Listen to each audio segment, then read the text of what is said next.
Three, two, one, live. Okay, some basic ass freaking social media tips. Okay, had a friend, very dear friend. Um, she is a manager of a restaurant, and she's such a dear sweetheart. She's like, Josh, so I'm a managing a restaurant and we're doing social media and we do some good things.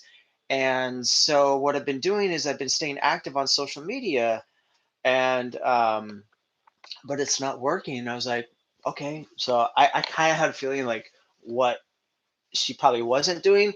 So but I still asked her, I was like, so what are you doing? She's like, well, we're what we're doing is anytime, we change our menu is we post like menu updates and we show like I'll take a picture of the plate and I'll say specials, 11.99, da da da, Taco Tuesdays, blah blah blah. So anytime that there's some type of special or anything like that on their menu, she'll post that. And I said, that's great. Sounds like the average restaurant business manager might do, to talk about their business. And I said, but what makes you different? Why would somebody want to choose your restaurant over the next best restaurant that they've already been going to for 20 years? And they keep going back. They don't even look at the menu.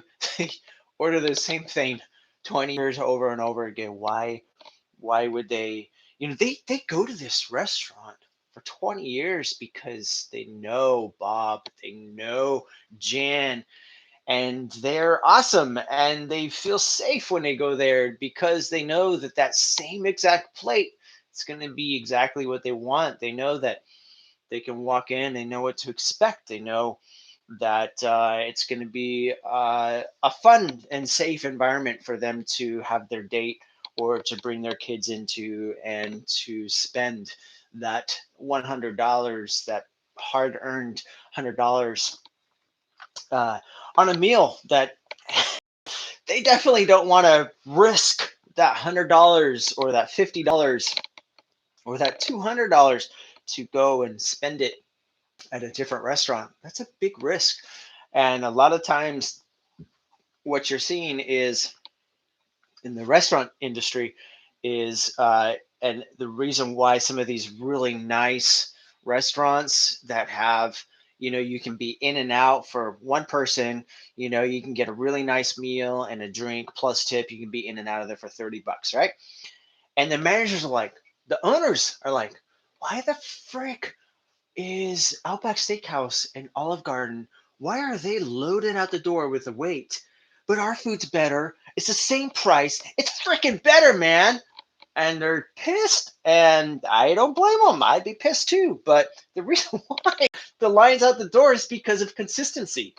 And they know, people know what to expect, and we're human beings. And we want to know what to expect. We want to know, hey, if I go into this restaurant with my family and spend $150, freaking I want a decent experience. Okay, I don't like, I wish I could get a better meal for $20 or $15 or $25, but I know at least it'll be here. I know at least it'll be a 5 or a 6 or a 7. At least it's not going to be a bomb. It's not going to be this horrible plate. My wife's disgusted with her steak because it was overcooked. Her potatoes are dry. Like, all these different things can happen in a boutique restaurant, right? But yet, the boutique restaurant should be a better experience. But yet, the line isn't out the door. But yet, that boutique restaurant business owner is struggling to survive, even though he has better recipes. He has a better menu. He has a better crew, a better restaurant. The experience is much better. The lighting's better. The comfort's better. The chairs are better. The access to the restaurant is better. It's a nicer block. You can park your street on a nice, well lit restaurant. It's not like fighting in a tight parking lot. Like, the whole experience is better. But people are flooding the gates to the commercial restaurants, right? Even though it's prepackaged frozen food. Why? Because because customers don't know what to expect. They're not willing to take that risk of their precious earned dollar, $150. Okay. So going back to the social media, if if all you're doing is posting menu bullshit, you're wasting your time. What you need to post is why somebody should take the risk. And let us educate those people, that person, on why. And let me help you better understand and better feel a little bit more safer with your $100 dinner risk with a restaurant. And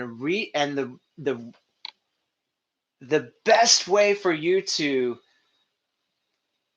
explore that concept with a new customer, which by the way, if that new customer has a good experience in your restaurant, they might tell 10 other people, right? They might tell 10 other people, and those 10 people might tell 10 people. All it might take is one popular person in town to have a great experience at your restaurant. And guess what? You just built your monthly volume by a few $100s. Do it again, you built it by another. Now build it again 3 times, $1,000. Boom, boom, boom. You have an exponential growth. All you have to do is a couple of simple educational experience, social media.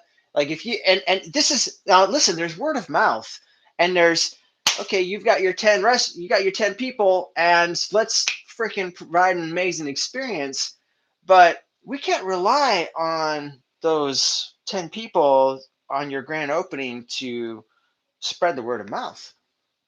We want to leverage, we're talking about social media. So there's a lot of different ways you can market your restaurant, but we're talking about social media leveraging, right? And for social media, as artificial as it is, you have to go the extra mile to be authentic.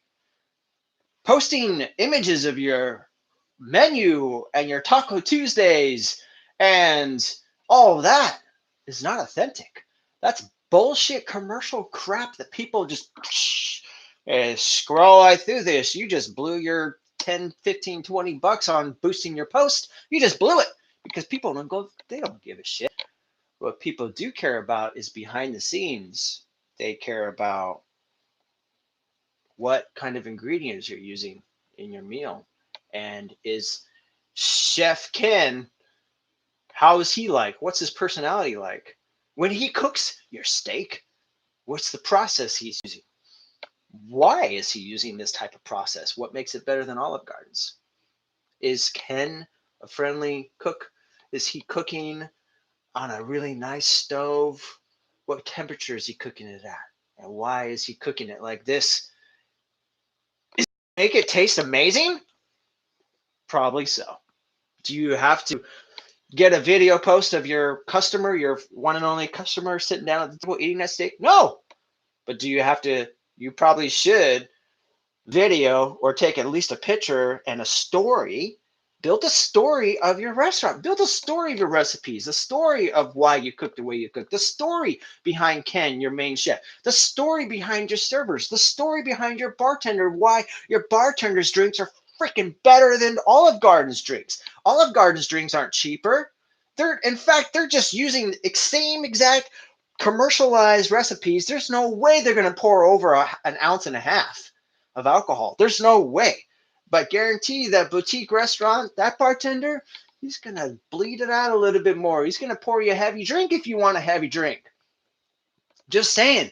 You got to build the story of your restaurant, get the behind the scenes, get those pictures, get the hosts. Why is our hosting amazing compared to Olive Garden's? Well, Olive Garden's is all about numbers. It's all about table placement. It's all about that stuff. With our host, we're actually going to converse with you. We're going to tell you about our specials tonight. We tell you what's new on the menu, right? We're going to tell you why you should get it. So build a story behind the restaurant, the story behind the family, the history of the website, of the restaurant, the history of what's going on in this restaurant? Why? What am I? What am I? You know, what am I, dude here, going to expect when I park, when I wait, when I sit down, when I order, when I eat, when I get billed, and when I tip, and when I walk out? What do I expect in that whole experience? And when you start painting that experience for your clients, for your potential customers, especially when you're talking about social media, man, you got to get it. You got to go overboard with authenticity.